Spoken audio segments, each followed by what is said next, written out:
ក្រោយពីឆាតជាមួយគាត់រួចខ្ញុំនៅតែលេង Facebook ដើម្បីឆ្លើយតប comment និងចុច like លើការផុសរបស់ friend ខ្ញុំមួយសន្ទុះក្រោយមកទូរស័ព្ទខ្ញុំរោខ្ញុំមើលទៅឃើញលេខប្លែកក៏ទទួលអាឡូធីរិនមែនខ្ញុំនិស័យយើងងុយទឹកស្លៀកពាក់ហើយនៅនោះអូនៅទេមិនតាន់ជប់លេង Facebook ផងប្រញាប់ម៉េះទើបតែម៉ោង 4 ជាងហ្នឹងមិនតាន់ងុយទឹកផងហើយស្មាម៉ានបានទៅដល់ទៅណែពេលល្ងាចថ្ងៃអាទិត្យអញ្ចឹងស្ទះចរាចរណ៍ណាប្រញាប់តិចមកខ្ញុំរៀបចំចេញទៅហើយអើយអញ្ចឹងក៏បានដែរខ្ញុំទៅឥឡូវហើយប៉ុណ្្នឹងសិនចុះបាយបិទខ្ញុំងើបទៅងុយទឹកស្លៀកពាក់យ៉ាងលយអាវយឺតក៏ស្រួចពណ៌ខ្មៅអាវដៃវែងពីក្រៅចំហលេវមូលដៃពាក់ប៉ារ៉េពណ៌សស្ពីកតាបស្បែកតូចល្មមពណ៌ខ្មៅដែលមាន iPad មួយ Power មួយកាមេរ៉ា Sony មួយនិងឆ្នាំងសាស្លៀកខោខូប៊យជើងវែងពាក់ស្បែកជើងស៊ុកស្បែកពណ៌ខ្មៅបាញ់ spray Gatsby ក្រអូបភាយទើបតែជិះដល់ក្រោយសូវ៉ាណាទូរស័ព្ទក៏រោទៀតខ្ញុំលើកឡើងក៏និយាយទៅដល់ឥឡូវហើយប្រញាប់អីក៏ប្រញាប់យ៉ាងនេះមកដល់ណាហើយនឹងខ្ញុំចាំឡើងក្តៅខ្លួនហើយជិះជិតដល់អូឡ িম্প ិកហើយហើយជួបដូចឆ្ងល់មួយហើយគ្រាន់តែចាំសោះហើយចាំបាច់អីដល់ក្តៅខ្លួនដែរបើក៏ហង់ឲ្យវាសមខ្លះផងហើយចុះបើអន្ទះសារចង់ជួបមិនឲ្យក្តៅខ្លួនហ្មងហើយបានហើយដល់វត្តមហាមន្ត្រីហើយប៉ុណ្្នឹងសិនចុះមកដល់វាមានឯករាជ្យភ្លាមព្រះជាម្ចាស់ជួយជីដូនជីតាកងម៉ាម៉ែឪអាស្ទះហើយទៅមុខតម្រាំបានមួយជំហានតឹងទ្រូងចង់អាយ៉ះក្តៅក៏ក្តៅឆ្ងៀមក៏ឆ្ងៀមថ្លង់ក៏ថ្លង់អស់អារម្មណ៍សប្បាយអាលីងកំពុងតែមួម៉ៅផងផ្លូវស្ទះផងទូរស័ព្ទរត់ទៀតខ្ញុំខឹងទប់អារម្មណ៍មិនបានលើកភ្លាមនិយាយលឺត្មងអើយទេក៏ទេម៉េះបើទៅដល់ខ្ញុំចុចទៅហើយផ្លូវកំពុងតែស្ទះចង់ងាប់អីអូយបានអូយកុំខឹងអីណាខ្ញុំឈប់ទេទៅហើយចាំយើងចុចមុខខ្ញុំវិញអញ្ចឹងខ្ញុំភ្លេចខ្លួននិយាយខ្លាំងតាមអារម្មណ៍កំពុងខឹងពេលបិទទូរស័ព្ទវិញខ្ញុំមើលឆ្វេងស្ដាំគេសម្លឹងមើលមកភ្នែកសព្រាតខ្លះកេះគ្នាសើចខ្មាស់គេណាខ្ញុំទាញបារេចុះឆ្ងោកមុខលែងហ៊ានមើលគេទម្រាំបានដល់លើស្ពាននាគភ្លុះជិត1ម៉ោងចង់ដាច់ខ្យល់ទៅដល់ស្ពានភ្លាមខ្ញុំចុចទៅលេខដែលទេមកខ្ញុំវិញនោះចុចភ្លាមទទួលផ្លែតអាឡូដល់ណាហើយធីរិនខ្ញុំមកដល់ហើយឥឡូវកំពុងនៅលើស្ពានភ្លុះខាងត្បូងហើយយើងនៅណាអញ្ចឹងយើងជិះម៉ូតូអីមកស្គូពីលេងភ្លើងពណ៌ទឹកប៊ិចស្រួលមើលទេឲ្យតែមើលពីមុខមកឃើញភ្លើងប្រដេញពណ៌ទឹកប៊ិចរត់ទៅមកគឺជាខ្ញុំហើយអញ្ចឹងរិនឯងជិះតិចមកខាងត្បូងមកចាំខ្ញុំរកមើលហើយឃើញនៅខ្ញុំចុះផុតស្ពានហើយអូឃើញហើយរិនឯងបត់ស្ដាំមកកន្លែងស្ពានពេជ្រចាស់មកហើយជិះអែបមាត់ទន្លេមកខាងត្បូងមកខ្ញុំជួយចាំនៅកណ្ដាលផ្លូវនេះខ្ញុំនៅនេះលោកនិស័យឈរនៅកណ្ដាលផ្លូវពេលដែលខ្ញុំទៅដល់ភ្លាមគាត់ញញឹមយ៉ាងសង្ហាមករកខ្ញុំហើយចង្អុលឲ្យខ្ញុំយកម៉ូតូទៅទុកនៅមុខហាងស៊ុបមួយឈ្មោះ Queen ហើយនាំខ្ញុំទៅអង្គុយនៅតុទល់មកគាត់តែ2នាក់ទៅកាន់តែចិត្តទើបដឹងច្បាស់ថាអាគាត់នេះសង្ហាណាស់មើលទៅដូចតារាឆ្ងល់ដល់ហើយគាត់ស្អាតយ៉ាងនេះហេតុអីក៏មិនចង់ឲ្យគេស្គាល់នឹងឃើញមុខអញ្ចឹងគាត់មានបំណងអ្វីទៅខ្ញុំញញឹមមើលគាត់ពីក្បាលដល់ចុងជើងលោកនិស័យមើលទៅដូចជាកូនកាត់ចិនស្បែកសភ្នែកតឹងកម្ពស់សមល្មមកាត់សក់សមនិងទម្រង់មុខទុកជើងសក់រឹតតែសង្ហាគាត់ពាក់មួក DJ ពាក់អាវយឺតដៃខ្លីដាក់វ៉ែនតានៅកអាវស្លៀកខោខូប៊យត្រឹមជង្គង់ពាក់ស្បែកជើងប៉ាតាខ្ញុំលួចមើលគាត់រហូតស្រាប់តែគាត់ងាកមកចំហើយនិយាយហើយកំពុងមើលអីហ្នឹងទៀតទេខ្ញុំបានឲ្យគេដាក់ស៊ុបសាច់គោហើយតែបើចង់ញ៉ាំអីបន្ថែមក៏មកទៅមិនបាច់ទេព្រោះបន្តិចទៀតខ្ញុំនឹងទៅវិញហើយមិនប្រញាប់ទៅវិញម៉េះមិនងាយមានឱកាសបានជួបគ្នាទេណានិយាយដូចអួតតិចចុះចាប់តាំងពីខ្ញុំចេះលេង Facebook រហូតមកដល់ពេលនេះបើរាប់ចំនួនអ្នកដែលណាត់ជួបខ្ញុំហើយសុំជួបខ្ញុំមិនតិចជាង1000អ្នកទេតែកុំថាឡើយ ទៅជួបមុខគេសូម្បីតែមុខខ្ញុំយ៉ាងម៉េចក៏ពួកគេមិនដែលបានឃើញផងតែនេះចំពោះយើងខ្ញុំខំតាំងចិត្តនឹងធ្វើរឿងល្អជាមួយយើងនៅមិនទុកមុខឲ្យខ្ញុំទៀតអន់ចិត្តដល់ហើយអើយពូកែស៊ីអារម្មណ៍ណាស់យើងនឹងហើយនឹកឃើញអីបានមកណាត់ខ្ញុំអញ្ចឹងមិនដឹងដែរគ្រាន់តែមានអារម្មណ៍ថាចូលចិត្តព្រោះមើលទៅពូកែសំដីណាស់អាចតទល់ជាមួយខ្ញុំគ្រប់ស្នៀតហើយទៅជាអញ្ចឹងទៅស្មានតែរឿងអីធំដុំអត់ប្រយោជន៍ធីរិនសុំសួរសំណួរខ្លះៗបានអត់បើអាចឆ្លើយបានខ្ញុំនឹងប្រាប់ចង់សួររឿងអីសួរមកសំណួរធម្មតាហ្នឹងដំបូងចង់សួរថាយើងមកពីខេត្តណាហើយសប្តាហ៍ថ្ងៃធ្វើការនៅណាមានបងប្អូនប្រមាណអ្នក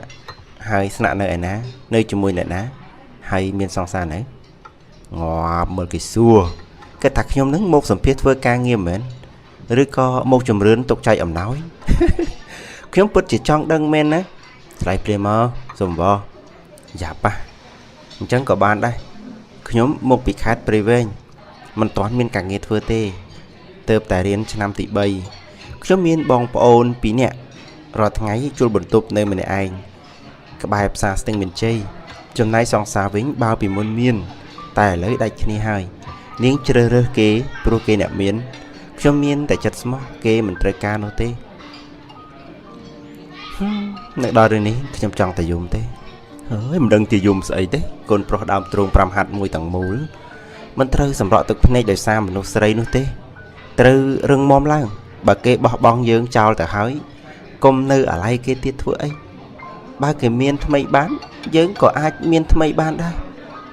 មើលទៅយើងសង្ហាយ៉ាងនេះខ្វះអីអ្នកស្រឡាញ់ហ៎ខ្លាចតែរៀនឯងមិនស្រឡាញ់គេផងតែនិយាយលាក់បាំងអីខ្ញុំក៏ត្រូវគេទាត់ក្បាលចោលដែរគេថាខ្ញុំគ្មានពេលវេលាដើម្បីនាំគេដើរលេងទៅខេត្តឆ្ងាយខ្ញុំអង្វរនាងចាំពេលទំនេរពីការងារសិនតែនាងនៅតែចង់ទៅឲ្យខានតែបាននាងដាក់លក្ខខណ្ឌថាបើចូលឆ្នាំមិននាំនាងទៅដើរលេងនៅជ្រោះបុស្រាទេយើងដាច់គ្នាខ្ញុំព្យាយាមសុំច្បាប់មេដែរតែនៅរដូវកាលនោះការងារខ្ញុំរវល់ខ្លាំងគ្មានអ្នកជំនួសបានទេក្រៅពីខ្ញុំគ្មានអ្នកណាអាចគ្រប់គ្រងបានឡើយនាងខឹងខ្ញុំខ្លាំងណាស់ព្រោះសំបីសំណូមពរប៉ុណ្ណឹងក៏ធ្វើមិនបានឲ្យនាងទីបំផុតនាងសុំបាយពីខ្ញុំហើយទៅតាក់ទងជាមួយកូនអ្នកមានម្នាក់គេបាននាំនាងដើរលេងដល់ក្រៅប្រទេសទៀតផងមិនត្រឹមតែប៉ុណ្ណោះនាងថតរូបបង្ហោះក្នុង Facebook ឌឺដងឲ្យខ្ញុំជាច្រើនឲ្យតែនាងបានដើរលេងកន្លែងណាមួយនាងតែងអួតគេរហូតនឹងខ្ញុំឆ្អែតចិត្តណាលេងចង់មានស្នេហាជាមួយមនុស្សស្រីទៀតហើយព្រោះមនុស្សស្រីពិបាកយល់ចិត្តណាកាន់តែស្អាតកាន់តែពិបាកហើយលោកធ្វើការអីដែរផ្នែក IT នៅក្នុងហាងអ៊ីនធឺណិតមួយដល់ល្បីឲ្យតែថ្ងៃបុណ្យទានឬក៏ឈប់សម្រាកគឺមានអ្នកចូលលេងច្រើនណាស់ហើយបើមានអ្នកលេងកាន់តែច្រើនមានបញ្ហាកាន់តែច្រើនដែលត្រូវដោះស្រាយនៅក្នុងហាងនោះបន្ទាប់ពីអាហារធំមកគឺខ្ញុំអ្នកមើលការក៏ត្រូវរួមដូចនេះខ្ញុំមិនសូវមានពេលទំនេរចេញក្រៅច្រើននោះទេប៉ុន្តែសុំរឿងមួយកុំហៅខ្ញុំលោកបានទេខ្ញុំមានអារម្មណ៍ថាដូចជាអាម៉េចមិនដឹងទេអញ្ចឹងឲ្យហៅថាម៉េចអូនឯងប្អូនបងតែ5ឆ្នាំសោះនឹងហៅបងទៅបងមិនថាអីទេហៅអញ្ចឹងដូចជាអាម៉េចមិនដឹងទេតែមិនអីទេហៅបងប្រុសក៏បានដែរអូយព្រះហើយចាំបាច់ប្រុសអីទៀតខ្លាចគេមិនដឹងអីបន្តិចក្រោយមកគេលើកចង្ក្រានហ្គាសឆ្នាំងទឹកស៊ុបមកឲ្យពួកយើងមានទាំងបន្លែគ្រឿងស៊ុបមួយកំភ្លេនិងស្រាកម្ពុជាទឹកខ្មៅមួយថូផងដែរគាត់កាច់ភ្លើងចង្ក្រានឲ្យឆេះរួចពួកយើងនិយាយគ្នាពីនេះពីនោះរហូតដល់ទឹកស៊ុបពុះគាត់ដាក់គ្រឿងផ្សំចូលខ្ញុំមើលទៅដូចជាធ្លាប់ចូលហាងនេះជាប្រចាំអញ្ចឹងក្នុងរយៈពេលរងចាំឲ្យគ្រឿងផ្សំឆ្អិននោះមិនដឹងថាគាត់ចង់សម្ញែងឲ្យខ្ញុំឃើញឬក៏ជាទម្លាប់របស់គាត់នោះទេគាត់បានបើកកាតាបស្ពាយរបស់គាត់យក tablet Galaxy Tab យ៉ាងធំមកថតរូបគាត់ selfie ថតស៊ុបនៅលើចង្ក្រានថតទាំងខ្ញុំថែមទៀតតែខ្ញុំយកដៃបិទមុខរហូតគាត់សម្លក់មុខខ្ញុំហើយនិយាយអើយក៏រឹកម៉េះហេតុតែគេប្រស្អាតហ៎គេមិនចង់ឲ្យយើងយករបស់អន់បែបនេះមកថតគេនោះទេអញ្ចឹងមិនអីទេចាំខ្ញុំយកទូរស័ព្ទថតក៏បានដែរគាត់ទុក Galaxy Tab នៅលើតុហើយលោកហៅប៉ៅ tiếng chênh một nhóm squat bạc thả với cứ chia cá lạ xí nốt vò dốt một thoát nhóm tiệt tại nhóm dốt đáy đang một tiệt quát xâm lăng một nhóm hai thơ mốc sầu ngốt rút này dây một nhóm chồng hạt ấy có cầm nanh mẹ tâm để thoát rụp xong có mình ói thoát đây bao mình sốc chất thoát trong với tôi nè tại hám phọc trong Facebook chỉ đại khát đấy nhóm cứt không chật bẻ nó trong một anh thì đang nghe mà anh ở ấy thoát mến ban xong đài ngồi đài mở cứt rút nhóm này gì vậy tha mình tới đây canh lô vô rụt nhóm từ thưa bơ tới vì cái mấy nhóm prom ai thoát tại quán tới ở nè nam mà nè một thoát ở bụi dương ban nhóm prom quát nhìn nhầm rưỡi cột tọp chẳng tệ ấy khi nè na cái trong thơ rụp luôn tê bà xén bẹp ai tay mình ấy tê trong nhóm rồi cái thoát ở dương quán cáo đào trôi từ trong hàng bạc nhóm rút cả tạp dốt camera Sony iPad Air nứng lúc dốt iPhone 5 Gold bị khung học bảo một tốt lượt tục rối chạy sạch bắn tích rồi một quạt nó mình usray mình nè một chỉ mùi một đò liếm quạt hói Galaxy Note 4 oi sray nút cắn hai quạt đá một chật nhom dột đáy đặt lên smart nhóm hay prap ở những thọt rúp chỉ tràn style miền cho miền ổng cùi group một group mạng mình thấy chiến sam sập rúp nụ tì cầm oi tranh quát khi nhóm có ban hói iPad ở những thọt rúp ở đài bụi dưỡng bên nút đôi chia cho bình tĩnh hai pro ở với đai mình trời cá có bệnh tranh một ói kể khơi đài phơi đôi miền tại chăng thọt rúp chóp bụi dưỡng cho đồng quý lừa tộc riêng luôn hơi chốt mới rúp thọt khi nhóm mình nước man tha bụi dưỡng pi nè thọt cho mùi kia sát chẳng đi sao thấy bạc quạt riêng của bụi chừng nhóm so chừng nhóm mình tết tại xong đó mình tranh kia nửa tệ bụi dưỡng mưa rúp đang tực một nhiều nhầm còn bóng tay mưa rúp sắp tái không năng xúc buộc hơi trúc là bón đi sấy này dây một hiệu thì lên sụp trận hai đua nhắm tới tục vụ tịch tiến rồi lùi ở hai ở ngắn thế bọn ấy mình hôm môn tử vậy anh hơi bị bạ hai ở nhắm tiết đó mất chân hơi chán một bọn đua oi bài tê nhóm miền đây đại tạng đua nhắm tới chân không chặt ọ đã hỏi ba chỉ một đứa oi tiết bên hộp sụp bẩn đá là bón đi sấy mơ núng tu được sập hãy mới một nhóm nhiều nhèm rồi hột trong chúng có số từ quạt mày thấy nó mơ luôn mơ một nhóm bà lại đó ọt bà lại tê cứ sạch nè sạch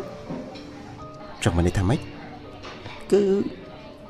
không miên ấy bà lại năng hơi ban trong tha bị sạch trai dập quát vô cáo hãy chạ xá cho cáo làng bình hối ở nhóm rối có cho cáo mùi tiệt chạ bính đôi kia quát lơ cao xá một rổ nhóm rối này dây mò chùl mùi chỉ cả xóa cung xâm rạp ca chụp kia đầm bông không miên bánh há đấy bụi dưỡng chốt cao phóng sai phóng tới xá cán tại trán sai cán tại lư nè dầm nàng hai đã nhóm chép phát của xóm cùng ấy để cho bà thằng bà đảo si chul đạch mùi thô tôi nhóm miên ở rõm đôi chia sơ hái spực mốc làng cái đai từ chia phía nhóm có gì vậy ở bên năng ban hay nhóm khai chi từ với nhận rồi chứ chẳng có ban đây tại nè mong tập tài bằng bầy tê nhóm mình nghe miền p trên một cái thế này dù xong bàn mà đón vào nó ta ai cũng đó nhóm đa lên nơi mà đông đi mình thành tiết ban thế mình cả tiết đáng ấy hệt ấy còn khai nhóm ấy nhóm thì nia đòi chặt con pro nhóm mơ từ màu có mình toàn chỉ dục trừ bên màn đài hai mình uống coi tràn tiết nhóm có này dây từ cọt chẳng có bàn đài thay là bón trong từ nào tiết ở con á thì đến nhóm trong chi trung vinh có bích nhẹ hay rồi còn lại ông quỳ này dây này lên bướng tăng pi bài chỉ mùi song sạc cho mẫu nhóm mà đại bàn thôi chẳng tiết tê chẳng to nhóm hai kia ở kịch lưới sân quát bọ đầy hai nẹ kịch lưới kế có ban chốt rồi đã bị cá dễ bạt một ỏi khi mình đang tha óc bằng má nụ tê khi để quát đã lưới chố đôi chia nóng xịp hử hái bạp thà lưới áp chia lưới thiệp nhóm ỏi niềng bằng tầm mốt bụi dưỡng bán từ dột một tổ riêng luôn bế từ dột một tổ từ nhóm đang thà quát chí ạ đủ lên lớn mà em bế chứ một đợt nhóm liếm quát này gì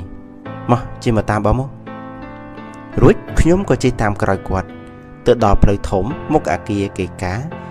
គាត់បន្ថយល្បឿនជិះទន្ទឹមខ្ញុំរហូតដល់គល់ស្ពានហង្សគាត់បើកសញ្ញោឆ្វេងរួចប្រាប់ខ្ញុំថាចង់ទៅមើលទន្សាយនិងពស់ជប់ម៉ូតូរួចពួកយើងដើរមើលបន្តិចគាត់ដើរមកជិតខ្ញុំយកដៃគៀកកខ្ញុំរួចប្រាប់ខ្ញុំថាបងសុំថតបែប style cute ឲ្យស្និទ្ធស្នាលដូចអ្នកស្គាល់គ្នាចិត្តដិតបំផុតមួយណាញញឹម1 2 3ថតរូបហើយគាត់មើលក្នុងទូរស័ព្ទហើយនិយាយវ៉ាវសង្ហាណាតោះមកតាមបងនាំទៅកន្លែងមួយទៀតគាត់ឡើងម៉ូតូរួចបញ្ឆេះចាំតតែខ្ញុំបញ្ឆេះរួចទើបគាត់បើកនាំមកខ្ញុំជិះតាមក្រោយគៀកគាត់ចំណែកគាត់វិញជិះងាកក្រោយញញឹមមករកខ្ញុំរហូតគាត់នាំខ្ញុំសម្ដៅទៅមាត់ទន្លេខាងត្បូងហើយឈប់ម៉ូតូឯផ្លូវនៅក្បែរមាត់ស្រះមួយដែលមើលទៅក្នុងនោះមានដូចជាកងានសិប្បនិមិត្តសម្រាប់ជិះលេងខ្ញុំក៏នឹកក្នុងចិត្តកុំក្រាប់ថាគាត់ហ្នឹងនាំឯងមកជិះអានេះមិនទាន់បាត់ឆ្ងល់ផងគាត់ក៏ដើរសម្ដៅទៅបរិសម្នាក់ដែលឈរនៅក្បែរច្រាំងកន្លែងចតកងានទាំងនោះពួកគាត់និយាយគ្នាបន្តិចស្រាប់តែលបងនិស័យបកដៃហៅខ្ញុំពេលដែលខ្ញុំដើរទៅដល់គាត់បានឲ្យខ្ញុំចុះអង្គុយខាងក្នុងរួចគាត់ឡើងទៅអង្គុយមកខាងទៀតមិនដឹងគាត់ចុចអីខ្លះនោះទេស្រាប់តែកងាននោះដូចជាមានអ្វីវិលនៅខាងក្រោមហើយរុញវាឲ្យទៅមុខខ្ញុំអស់សំណើចណាស់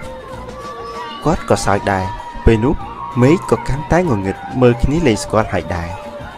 គាត់បើកក្រឡឹងស្រះ 4-5 ជុំរួចក៏ជប់វានៅកណ្ដាលបឹងហើយចាប់ដៃខ្ញុំជាប់គាត់និយាយមិនដែរចូលចិត្តទេមានអីសប្បាយតាមើលទៅរ៉ូមែនទិកណាកន្លែងនេះបងធ្លាប់សង្សារបងមកជិះលេងនៅពេលដែលបងទំនេរតែបងប្រហែលជាស្រឡាញ់នាងខ្លាំងហើយមែនហើយបងស្រឡាញ់នាងណាព្រោះនាងជាមនុស្សទី1ដែលឲ្យបងសប្បាយចិត្តនិងឲ្យបងហូរទឹកភ្នែកដូចគ្នាតែពេលនេះបងអាចធ្វើចិត្តបានហើយព្រោះបងកំពុងតែបើកបេះដូងទទួលយកស្នេហ៍ថ្មីហើយថ្លៃទៀតផងវល់មិនដឹងថាលោកបងឯងចង់និយាយពីស្ពានអាកាសមួយណាទេតោះលំមទៅផ្ទះហើយខ្ញុំខ្លាចម្ចាស់ផ្ទះចាក់សោរបងខានចូលវ៉ដេកខាងក្រៅឲ្យមូស៊ីបដោយអញ្ចឹងក៏បានដែរតោះតែបើម្ចាស់ផ្ទះចាក់សោទេមករកបងណាបងទៅទទួលយកមកគេងជាមួយបងព្រោះបងនៅតែឯងដែរតតែយូរល្មមបានហើយកុំតប៉ែពេកលបងតោះបាក់វាទៅខាងទៅក្រោយពីកងាននោះទៅដល់ខាងពួកយើងដើរទៅរកម៉ូតូហើយជិះបកក្រោយសម្ដៅមកស្ពាននៀកភ្លុះវិញលបងនិស័យជិះតាមក្រោយខ្ញុំរហូតមកដល់មុខ Dreamland ខ្ញុំមើលតាមកញ្ចក់ឃើញគាត់ឈប់ម៉ូតូខ្ញុំនៅតែបន្តដំណើរទៅមុខលុះមកជិតដល់វិមានឯករាជ្យស្រាប់តែឮស៊ីផ្លេតេតខ្ញុំមើលកញ្ចក់ឃើញច្បាស់ថាគាត់ក៏បន្ថយល្បឿនអែបខាងមកដល់ខ្ញុំភ្លាមគាត់ហុចរបស់ម្យ៉ាងឲ្យខ្ញុំរួចប្រាប់ខ្ញុំថានេះបងទុកឲ្យអូនហើយទុកជាអនុស្សាវរីយ៍ថែរក្សាវាឲ្យបងផងណាបងទៅមុនហើយបាយគាត់ក៏ជិះដល់រង្វង់មូលវិមានឯករាជ្យបត់ទៅជើងបាត់ទៅខ្ញុំចង់ដឹងថាវាជាអ្វីក៏មកមើលនៅភ្លើងម៉ូតូទើបដឹងថាវាគឺជាបន្តោងសោធ្វើអំពីសម្បកខ្យងសមុទ្រស្អាតណាស់មានឆ្លាក់រូបដើមដូង2ដើមនិងអក្សរ love ទៀតផងខ្ញុំមិនខ្វល់ចំពោះអក្សរអីនោះទេខ្ញុំចាប់អារម្មណ៍តែរូបរាងសម្បកខ្យងនិងដើមដូងមើលទៅគួរឲ្យស្រឡាញ់ណាស់ខ្ញុំជិះកាន់វាមើលរហូតដល់បន្ទប់ទៅដល់ភ្លាមខ្ញុំដោះបន្តោងចាស់ចេញហើយដាក់អាថ្មីជំនួសវាពិតជាស្អាតមែនទែនខ្ញុំកាន់វាក្រវីចុះឡើងពេញបន្ទប់រួចដាក់វាលើពូកហើយយកទូរស័ព្ទមកថតរូបទុកមើលបន្ទាប់មកខ្ញុំចូលទៅងូតទឹកក្រោយពេលងូតទឹករួចខ្ញុំបានរៀបចំចងមកគេងហើយឆ្លៀតបើក Facebook លេង account คล้ายឈ្មោះថារៈស្រាប់តែឃើញ account បងធំ post status មួយឃ្លាថាថ្ងៃនេះសប្បាយចិត្តណាស់ happy time me today គាត់ take ឲ្យតែ account ខ្ញុំឈ្មោះ Thirin តែម្នាក់ប៉ុណ្ណោះខ្ញុំចង់ដឹងថាមានអ្នកចាប់អារម្មណ៍ពីអ្វីដែលគាត់សរសេរអត់ព្រះហើយហេតុតែគេជាតារា Facebook អក្សរតែប៉ុណ្ណឹងសោះរយៈពេល15នាទីមានអ្នក like 604នាក់ comment 101ខ្ញុំចង់ដឹងគេសរសេរអីខ្លះក៏ចូលមើលពីច្រើនគេសួរថាមានរឿងអីបងប្រុស មានរឿងអីប្រូសប្បាយចិត្តរឿងអីបងខ្លះថាយីកាត់អីចេះរាល់ថ្ងៃឃើញផុសតែរឿងសោកសៅសោះហ្នឹងអាគាត់នេះពិតជារឹករោគលេខដាក់គ្មានចំនួន like និង comment ចេះតែកើនឡើងតែមិនឃើញគាត់ឆ្លើយតបមួយសោះបើថាគាត់បិទចុះក្រែងលោកគាត់មិនដឹងតែនេះឃើញកំពុងអនឡាញសោះខ្ញុំកំពុងចង់ដឹងចម្លើយដូចគ្នាថាតើការដែលគាត់សប្បាយចិត្តនោះមានតាក់ទងនឹងខ្ញុំអត់ខ្ញុំបានបើក account ឈ្មោះពិតធីរិនមួយទៀតចូល comment ថាម៉េចត្រូវឆ្នោតមែនស្រាប់តែគាត់ចុច like សំណួរខ្ញុំភ្លាមហើយ comment តបយ៉ាងលឿនលើសពីត្រូវឆ្នោតទៀតគាត់ឆ្លើយតែប៉ុណ្្នឹងហើយបាត់ឈឹងខ្ញុំចាប់ដើមគិតច្រើនយីហើយអាចារ្យហ្នឹងកាត់អីចេះតិចពួករូបចិត្តទៅកំពុងតែឆ្ងល់ស្រាប់តែប្រអប់ឆាតរបស់ខ្ញុំលោតលេខថ្មីខ្ញុំក៏ចូលមើលឃើញក្នុងចំណោមអ្នកឆាតជាច្រើនមានម្នាក់ដែរគាត់សរសេរថាមិនដែរស្រឡាញ់អត់ស្អីគេគឺបន្តោងសោនោះអីអូមានអីស្អាតតាមែនអីណែលបងអាសុំប្រដៅមួយពេលគេខមមិនសួរសូមមេត្តាឆ្លើយផងបងឆ្លើយឲ្យតាមិនមែនតែចំពោះខ្ញុំទេយល់អារម្មណ៍គ្នាដែលជាអ្នកសួរខ្លះផងអាណាឆ្លើយអស់បើសួរដដែលអញ្ចឹងណាមួយមិនចាប់អារម្មណ៍ផងបងផុសគ្រាន់តែឲ្យគ្រប់គ្នាបានដឹងប៉ុណ្ណោះតាក៏តែមានអ្នកគ្រប់គ្រងតកើតមនុស្សអត់ចិត្តអត់ថ្លើមបែបនេះសោះវាមិនដែលមនុស្សអត់ថ្លើមរស់កាត់ទេអូនកុំពូកែឌឺពេកប្រយ័ត្នចង់ធ្វើអីបងហ៎អូយខ្លាចឡើងញ័រខ្ញុំប្រកែកមិនឈ្នះគាត់សោះអាប៉ែម្នាក់ហ្នឹងពូកែវោហានណាដល់ថ្នាក់ខ្ញុំប៉ុណ្ណឹងហើយនៅឆ្លោះមិនឈ្នះទៀតក្រោយពីដឹងថាទោះប្រកែកទៀតក៏មិនឈ្នះគាត់ដដែលខ្ញុំចូលទៅមើល status រយៈពេលជិត1ម៉ោងសោះមានអ្នក like 1335 like និង463 comment ខ្ញុំគិតក្នុងចិត្តម្យ៉ាងដែរអ្នកល្បីពេលអបសុងសរសេរតែពី3ម៉ាត់មិនខ្វះអ្នកជជែកជាមួយទេទោះជារវល់យ៉ាងណាក៏លបងនិស័យនៅតែសរសេររឿងផុសក្នុងប្លុកគាត់រហូតហើយសុទ្ធតែល្អអានរឿងទាំងអស់បង្កប់ទៅដោយការអប់រំនិងលើកទឹកចិត្តអ្នកអានឲ្យចេះតស៊ូក្នុងឆាកជីវិតខ្ញុំយូរទៅដូចឈួតអញ្ចឹងរឿងខ្លះអានដល់វគ្គកំសត់ស្រាប់តែយំអាណិតតួអង្គដល់វគ្គកំ pl ែងសើចផ្អើលអ្នកនៅក្នុងបន្ទប់ក្បែរខាងថាមិនត្រូវពួកគាត់គិតថាខ្ញុំបែកទៀតបើស្ងាត់សើចអញ្ចឹងមានវគ្គខ្លះអានហើយក្តៅខ្លួនងាំងនិយាយទៅគួរឲ្យកោតសរសើរគាត់មែនទែនពូកែសរសេរណាមួយថ្ងៃទោះជារវល់យ៉ាងណាក៏គាត់ឆ្លៀតឆាតមករកខ្ញុំដែរយ៉ាងហោចណាស់ក៏បានពាក្យ Hi និង Good night ដែរខ្ញុំនិងគាត់ក្រៅពីតាក់ទងគ្នាតាម Facebook យើងតែងតែទេនិយាយគ្នាលេងមិនដែលខាននោះទេស្រួលម្យ៉ាងដែរខ្ញុំជួបបន្ទប់នៅតែម្នាក់ឯងចំណែកគាត់វិញស្នាក់នៅកន្លែងធ្វើការតែម្នាក់ឯងដែរដូចនេះមានសេរីភាពក្នុងការនិយាយទូរស័ព្ទមកសេរីពួកយើងរាប់អានគ្នាបានប្រហែល 2-3 ខែទំនាក់ទំនងកាន់តែស៊ីជម្រៅទៅខ្ញុំតែងតែផុសរូបសិចស៊ីរហូតហើយដឹងថាឥឡូវមានអ្នកស្គាល់កាន់តែច្រើនមិនដឹងថាគាត់ប្រច័ណ្ឌខ្ញុំឬក៏អីនោះទេថ្ងៃមួយក្រោយពីខ្ញុំផុសរូបមួយទៅមានគេចុច like និង comment យ៉ាងច្រើនទាំងប្រុសទាំងស្រីមានម្នាក់នោះគាត់ជាមនុស្សប្រុសហើយមើលទៅលេងខ្លួនហឺហាខ្លាំងណាស់គាត់ចូលមក comment សួរខ្ញុំជាច្រើនហើយធម្មតាទេខ្ញុំមិនមែនមនុស្សរើអើងឬក៏វាយរឹកអីនោះដែរឲ្យតែមានអ្នកសួរខ្ញុំនឹងឆ្លើយទាំងអស់អាគាត់នោះបានដៃសួរអត់ឈប់ខ្ញុំកាន់តែឆ្លើយយូរទៅកាន់តែវែងទៅស្រាប់តែប្រអប់ឆាតរបស់ខ្ញុំលោតលេខថ្មីមួយខ្ញុំក៏ចុចមើលភ្លាមក៏ដឹងថាលបងធំឆាតមកយឺសម្បាមដៃណាណោះថៃនោះមានមុខនៅមកសួរទៀតហើយចុះលបងឯងកើតអីបើមិនប្រាប់ផងមិនខ្ញុំដឹងទៅចុះអូនទៅឆ្លើយឆ្លងជាមួយអាមួយនោះធ្វើអីអាមួយនោះវាខ្ទើយទេឲ្យតែឃើញមនុស្សប្រុសស្អាតមិនបានទេសូម្បីតែបងក៏វិញ្ញាយដែរតែបងមិនរវល់ឆ្លើយតបដោយអូនឯងនោះទេហើយមិនក៏លបងឯងដឹងហើយគ្រាន់តែខ្ញុំធ្វើអញ្ចឹងតែវាខាតអីទៅបងខ្លាចអូនឯងចាញ់បោកវាហ្នឹងបងប្រឡូកក្នុង Facebook នេះយូរហើយបងដឹងរឿងច្រើនជាងអូនហើយបងសុំអូនម្យ៉ាងបានទេពីថ្ងៃនេះទៅឈប់ផុសរូបសិចស៊ីទៀតទៅបងបារម្ភតែខ្ញុំ កំពុងតែមានគេចាប់អារម្មណ៍ច្រើនដោយសារតែរូប sexy នឹងហើយបើឲ្យឈប់ពេលនេះខ្ញុំស្ដាយណាហើយបើអូនប្រកាសថាអូនកំពុងតែល្បីដោយសារតែអាការផុសរូប sexy ទាំងនេះតើអូនអាចលេងភ្នាល់គ្នាជាមួយបងបានទេភ្នាល់អីទៅគឺបែបនេះយើងផុសអ្វីក៏បាន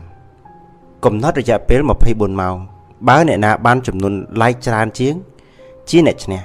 ហើយមានសិទ្ធិបញ្ជាអ្នកចាញ់ឲ្យធ្វើអ្វីក៏បានបងមិនផុសរូបភាពដូចអូននោះទេបងគ្រាន់តែផុស status ហើយអូនផុសអ្វីក៏បានដែរយ៉ាងម៉េចអូខេទេយល់ព្រមចាំមើលដឹងតែលបងចាញ់ខ្ញុំហើយក្រោយពីព្រមព្រៀងគ្នាហើយយើងក៏បានកំណត់ពេលគឺម៉ោង8យប់រហូតដល់ម៉ោង8យប់វិញ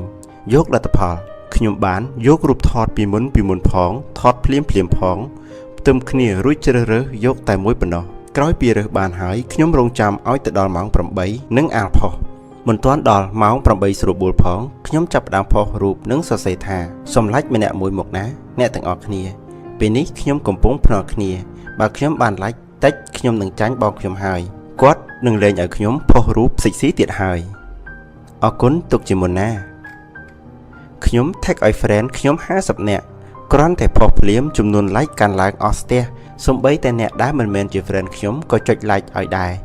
អ្នក share ក៏ច្រើនទៀតខ្ញុំសប្បាយចិត្តណាស់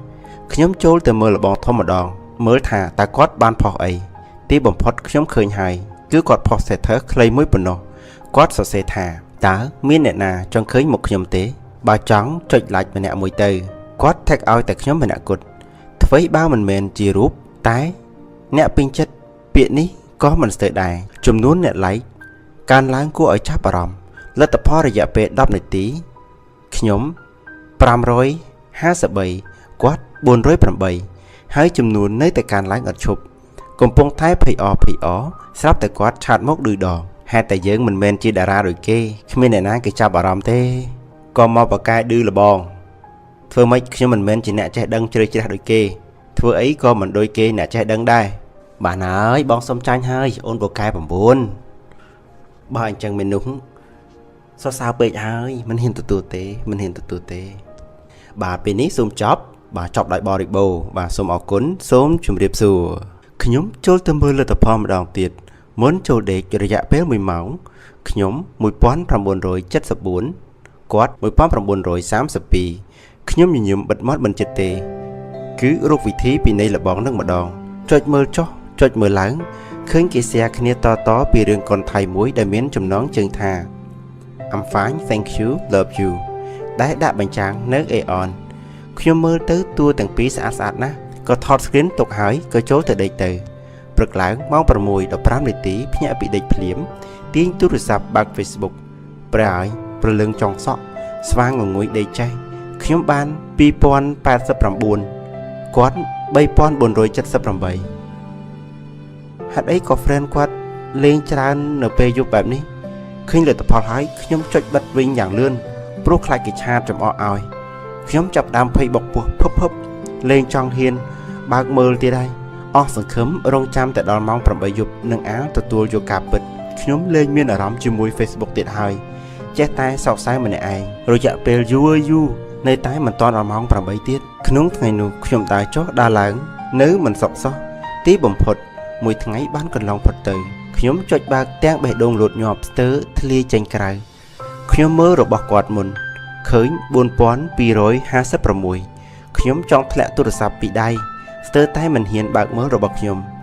គ្មានសង្ឃឹមឈ្នះគាត់ទេតែលទ្ធផលនៅស្មានមិនដល់ព្រះជាម្ចាស់ជួយ4342ចាំកាលកាន់ទូរស័ព្ទក្រវីចុះឡើងរត់ផងលោតផងដូចមនុស្សឈួតមិនមកអងយូថត screen មកអែមខ្លាចគាត់ប្រកែកហើយចុចទេទៅគាត់ហៅឡូលបងមើលលទ្ធផលនៅឃើញហើយមិនភ្លេចពាក្យសន្យាទេមែនទេបងកូនប្រុសមួយទាំងមូលហ៊ានធ្វើហ៊ានទទួលចង់ឲ្យបងធ្វើអីប្រាប់មកបើក Facebook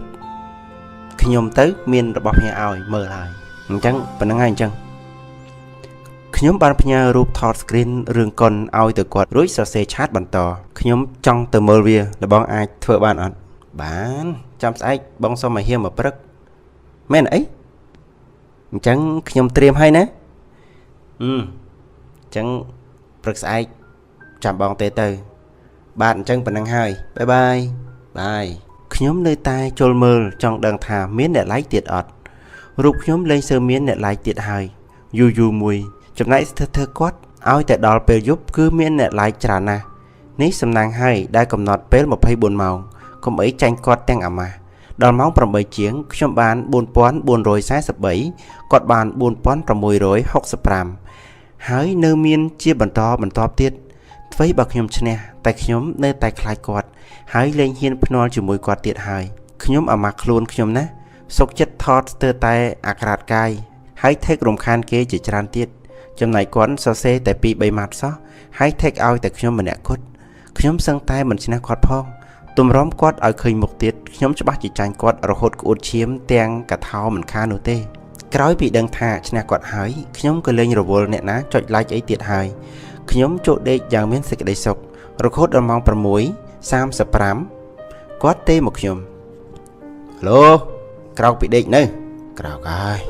អញ្ចឹងងុយទឹកហើយជិះមករកកន្លែងបងមកខ្ញុំអត់ស្គាល់ផងស្គាល់ផ្សារថ្មីអត់ចាស់ស្គាល់តាមកដល់នឹងចាំទេមកបងបាទអញ្ចឹងប៉ុណ្្នឹងសិនហើយបាយខ្ញុំចូលទៅបន្ទប់ទឹកដោះធ្មេញនិងងុយទឹករួចស្លៀកសម្លៀកបំពាក់តាមបែបយុវវ័យអាវយឺតដៃខ្លីពាក់អាវវែងពីលើចំហលេវមូលត្រឹមកែងដៃពាក់មួកសុវត្ថិភាពស្លៀកខោខូវប៊យពាក់ស្បែកជើងប៉ាតាស្ដាប់កាសនៅត្រចៀកហើយចេញដំណើរទៅលុះទៅដល់ស្តុបនេះកងហ៊ីងខ្ញុំបានទេទៅគាត់អាឡូលបងខ្ញុំចិត្តទៅដល់ហើយឲ្យខ្ញុំចាំនៅត្រង់ណាជិះមកមុខផ្សារសូរិយាមកអញ្ចឹងបងទៅដល់ឥឡូវហើយបាទប៉ុណ្ណឹងសិនហើយបងអញ្ចឹងបាយភ្លើងស្តុបពី3កន្លែងទម្រាំទៅដល់ខ្ញុំមើលពីចម្ងាយឃើញលបងធំនៅចាំខ្ញុំជាស្រេចជិះទៅដល់ភ្លាមគាត់សួរហើយម៉េចក៏យូរម្លេះលោកម្ចាស់មកពីផ្លូវស្ទះហ្នឹងណាតោះអញ្ចឹងតោះផ្ញើម៉ូតូរួចពួកយើងចូលទៅក្នុងផ្សារអេអនលបងនិស័យដើរនាំមកខ្ញុំរួចប្រាប់ឲ្យខ្ញុំចាំមួយផ្លែតគាត់មិនដឹងជាទៅណានោះទេមួយសន្ទុះក្រោយមកគាត់ត្រឡប់មកវិញមានកាន់របស់ញ៉ាំក្រៀមជាច្រើនបន្ទាប់មកនាំខ្ញុំចូលក្នុងហើយរកមើលកៅអីអង្គុយខ្ញុំលេខ7គាត់លេខ8រឿងចាប់ផ្ដើមលេងភ្លាមខ្ញុំមានអារម្មណ៍ថាចូលចិត្តព្រោះមើលទៅតួទាំងពីរស្អាតណាស់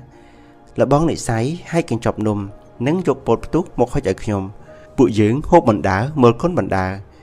បើសិនជាមនុស្សប្រុសនិងមនុស្សស្រីវិញមិនដឹងជាមានសេចក្តីសុខប៉ុណ្ណាទេខ្ញុំផ្ទុះសំណើចមួយទំហឹងនៅពេលដែលភ្លេងគឺជាឈ្មោះតួស្រីក្នុងរឿងនោះបង្រៀនពីរបៀបបញ្ចេញសំឡេងក្នុងការអានអក្សរអង់គ្លេសទៅតួប្រុសខ្ញុំគិតតែសើចគ្មានក្រែងចិត្តអ្នកណាអីបន្តិចព្រោះគិតថាងងឹតយ៉ាងនេះអ្នកណាស្គាល់មានឈុតខ្លះខ្ញុំសើចភ្លេចខ្លួនយកដៃទៅគក់ស្មាលបងនិស័យចង់ធ្លាក់ពីលើកៅអីតែលបងនិស័យគាត់មិនខឹងនោះទេគាត់គិតតែពិសាយខ្ញុំទៅវិញនិងនិយាយដដែលថានោះស្គួតម្នាក់បានសម្រេចបាត់រឿងនោះពីដំបូងល្អមើលគួរសមតែចុងក្រោយមិនសូវស៊ីអារម្មណ៍សោះពេលមើលកូនចប់ប្រហែលជាម៉ោង10ព្រឹកលបងនិស័យបបួលខ្ញុំជាងចូលលេងកោះពេជ្រទៀតដោយគិតថាវានៅជិតខ្ញុំក៏យល់ព្រមទៅជាមួយគាត់យកម៉ូតូពីកន្លែងផ្ញើរួចពួកយើងក៏ជិះតាមស្ពានឥន្ទនូឆ្ពោះទៅកន្លែងដាក់ទ្រង់ទន្សាយបន្ទាប់មកពួកយើងថតរូបជាមួយគ្នាជាច្រើនប៉ុស្តិ៍មេឃក្តៅសុកស្រាប់តែមានពពកខ្មៅមកប្រមូលផ្ដុំគ្នាជាច្រើនហើយធ្លាក់ជើងភ្លៀងពីខាងត្បូងមកវិញ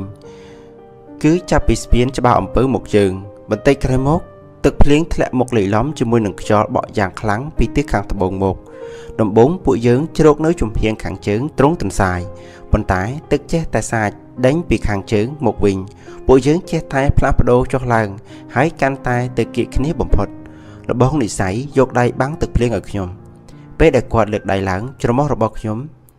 នៅចិត្តក្លៀករបស់គាត់មិនដឹងថាគាត់ប្រើផលិតផលអីទេមានក្លិនក្រអូបប្រហើរ